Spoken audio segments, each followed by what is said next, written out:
8 de la mañana con 32 minutos y así damos avance a nuestras noticias, pero ¿sabe qué? El día de hoy es miércoles y cada miércoles nos da mucho gusto presentar a nuestro asesor financiero. Se trata de Juan Carlos Herrera, al cual le damos la bienvenida y por supuesto nos da mucho gusto tener aquí. ¿Cómo estás, Juan Carlos? Muy buenos días, Andrea. Buenos Muy días. Bien, gracias. Buenos Juan días, Carlos, Katia. bienvenido. Gusto, Gracias por estar con nosotros esta mañana, porque vamos a hablar de la importancia de ahorrar para el retiro y a mí me gustaría que nos platiques no solamente la importancia, sino cómo hacer buen uso de este dinero que nos llega ya en el momento del retiro. Hace un momento, Andrea y yo lo platicábamos, incluso pues si se tiene ya una pensión por parte de tus salarios trabajados y aparte un apoyo del bienestar, pues bueno, cómo hacer que este dinero nos rinda más. Claro, justo como lo acabas de comentar, es súper importante que la gente prevea y que comencemos a ahorrar en edades tempranas para el retiro. La realidad de las cosas es que hoy somos 129.5 millones de mexicanos, de los cuales ya existe un total de 15.5 millones de adultos mayores, ¿sale? Viene un tema interesantísimo durante los siguientes 25 años en el país, que es, vamos a pasar de ser 15 millones a pasar a ser 33 millones de adultos mayores en el país, ¿no? Entonces, para poder atender el problema, también tenemos que entender cuáles son aquellas causas como tal, ¿no? Y viene un tema demográfico muy importante en México y como lo sabemos desde las generaciones pasadas, donde la famosa generación Baby Boomer, que es la que nace después de la Segunda Guerra Mundial, en donde inclusive en el país había un lema que decía tener hijos es hacer patria, ¿sale? Y no es hasta el presidente Echeverría en 1970 que comienza a hablar de una planificación familiar, en donde decía las familias pequeñas viven mejor. Con esto, ¿qué quiere decir? Que de haber un mayor índice de nacimientos en México, se comienza a reducir esto y hoy actualmente las familias mexicanas tienen en promedio 1.6 hijos, lo cual hace que la pirámide demográfica en el país se vaya contrayendo y por el otro lado el aumento en la esperanza de vida del mexicano, ¿no? ¿Qué sucede? Pues que evidentemente, como bien tú lo comentabas, tenemos que nosotros saber con qué es con lo que contamos, porque hoy la primera pregunta que tendríamos que hacernos en casa es decir, ¿con qué cuento para mi retiro? ¿Sí? Soy una persona que estoy incorporado a algún tipo de beneficio o programa social, cotizo para IMSS, cotizo para ISSSTE, si cotizo para alguna de estas leyes, entiendo y comprendo cuáles son los beneficios que tengo también, o también si sé qué me espera al final cuando yo ya decida hacer o ejercer mi derecho a la pensión. Y esto por una parte, los que sí están afiliados a alguna de estas dos organismos, pero ¿qué pasa con los emprendedores que no están afiliados a nada? También ahorita y en una edad productiva ellos evidentemente están generando cada vez más recursos o están iniciando y en algún momento se va a hacer esto como un engranaje y podemos hacer una bola de nieve que dices, ok, me va a ir muy bien. Pero si desde ahora no empezamos a invertir y a cuidar y sobre todo proyectar que en algún tiempo evidentemente vamos a llegar a la edad de adulto mayor. Entonces, si no procuramos desde ahora tener ese ahorro seguro y además que sea redituable, ¿qué va a pasar cuando estemos en esa situación? Una de las grandes situaciones que atienden a las pymes precisamente aquí en el país es que siempre esperamos que nuestro negocio sea el que provea en edades de nuestro retiro, ¿no? La realidad de las cosas es que bien puede ser esto, pero también debemos ser cautelosos porque los negocios ya no tienen la permanencia que solían tener en años anteriores. Hoy el mercado es muy cambiante y si no estamos totalmente, estamos inmersos en estos cambios, podemos quedar ahí relegados, ¿no?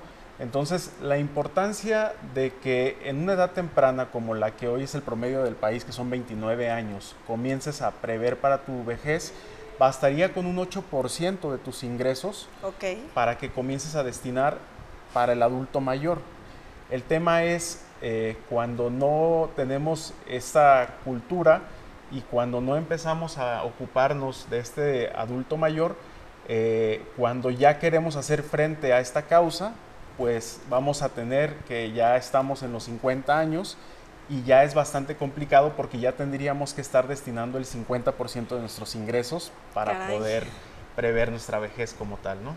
Ahí hay algo que me preocupa con esta, bueno, como empezamos esta entrevista, que tú mencionas que ahorita somos 15, después seremos más de 30 y tantos, entonces se duplica el número de adultos mayores que va a tener en México en cierta cantidad de años. ¿Será realmente sostenible para el país poder pagar todas estas pensiones y todos estos apoyos de bienestar que en este momento se están dando? ¿O hay que prever nosotros mismos? Porque puede ser que no se alcance a cubrir. Como financiero a futuro, ¿tú qué visualizas? Sí, una de las grandes preocupaciones de la gente que hoy ya está pensionada es qué va a pasar si el día de mañana reducen mi pensión o me la quitan, ¿no? Entonces, la realidad de las cosas es que tiene la gente que saber hacer su propio ahorro y entender cuáles son lo que hoy existe en el mercado para poder ahorrar como tal, ¿no? ¿Qué son estos instrumentos financieros que hoy nos permiten ahorrar para nuestra vejez?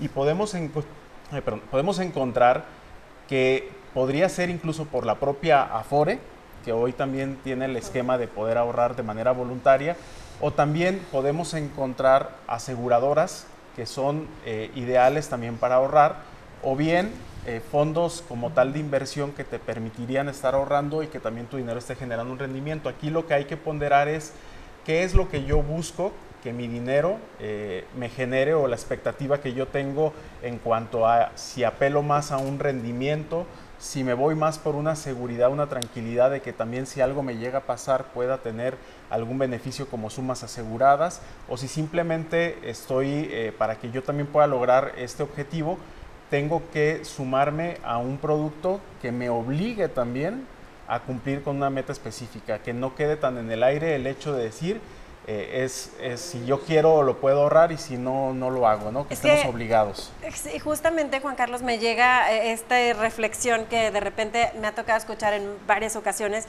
y dicen, yo no ahorro porque no me alcanza, yo no ahorro porque no me queda absolutamente nada de mi sueldo. Creo que entonces la clave sería meter ese ahorro como un gasto de los que ya tenemos fijos. Así como pagamos luz, como pagamos agua, como pagamos gasolina, transporte, así tendría que ser entonces el tema del ahorro. Totalmente, tú lo acabas de decir, se tiene que ver ya como un gasto implícito. Nosotros tenemos que presupuestarlo como tal y nos tenemos que obligar a sí o sí poder estar ahorrando esta cantidad de dinero específica que, como les comentaba, si empezamos en una edad temprana antes de los 30 años, bastaría con el 8% de nuestros ingresos para poder satisfacer la meta del ahorro para nuestro retiro. Esto también suena bastante utópico, porque sí hay efectivamente familias que dicen no me alcanza y está destinado el sueldo para una canasta básica, para el mantenimiento del hogar, y de ahí no hay más. Incluso donde hay familias que sí tienen pues hijos y tienen una gran cantidad de hijos a los cuales atender, ahí ¿cuál sería la recomendación en el movimiento de las finanzas que se tienen que hacer en estas familias? ¿De dónde se recortaría este gasto para poder entonces empezar a ahorrar? Sí, claro, hay prioridades y atenciones que se tienen que dar antes de poder tomar una decisión de cortar o reducir un gasto para ahorrar para nuestra vejez, ¿no? Generalmente este tipo de familias, una de las grandes ventajas es que es gente que sí tiene algún tipo de prestación, y si no, sí invitarlos a que se incorporen a algún tipo de empresa o trabajo que, además de remunerarles, sí les genere prestaciones sociales, porque si no te ocupas tú, pues bueno, también para eso tenemos una pensión, ¿no? Pero el tema es que si no estamos haciendo absolutamente nada, o si simple y sencillamente estamos dejando que sea el gobierno el que se encargue de proveer este tipo de recursos, entonces pues podemos estar también en un error. Ahora, como tú lo acabas de comentar, ¿no? Hay que presupuestar, hay que entender que viene una problemática mayor en donde vamos a llegar a un gran número de mexicanos y vamos a tener conflictos como cómo voy a hacerle para poder pagar mis medicamentos simplemente, ¿no? Sí. Y con pensiones muy básicas, muy bajas. Entonces la realidad es que no nos queda más que o posponer el retiro, seguir trabajando, o buscar pues que alguno de nuestros hijos pueda ver por nosotros, ¿no? Y eso es algo que no está tan lejano. Actualmente ya vemos y ya hay familias así, hay situaciones así que a lo mejor el plan de vida de esa persona era retirarse más joven y ahorita me ha tocado ver gente de más de 65 años que aún es productiva y que aún está haciendo un trabajo arduo, pesado, porque no hay forma de que ellos puedan tener una pensión o no les es suficiente con los apoyos que reciben de parte del gobierno. Claro. Y que está bastante bien que sean mayores de 65 años y continúen una vida productiva, y ahí a mí me gustaría invitarlo a que no solo prevenga de la manera financiera, sino también prevenga en su salud, a tener buenos hábitos alimenticios, a hacer ejercicio para que cuando llegue a esta edad simplemente sea más sencillo el hecho de no tener tantas enfermedades, tantos obstáculos a los cuales acudir. Muchísimas gracias por haber estado con nosotros. Redes sociales rápidamente. Sí, me pueden encontrar en Facebook, Instagram y TikTok como JC Herrera Finanzas. Muchísimas gracias a Juan Carlos Herrera por haber estado el día de hoy con nosotros. Vamos a hacer una pausa y al regresar de los comerciales regresaremos con toda la información de la ciencia y la tecnología. No se despegue, ya volvemos. Usted está en Canal 13.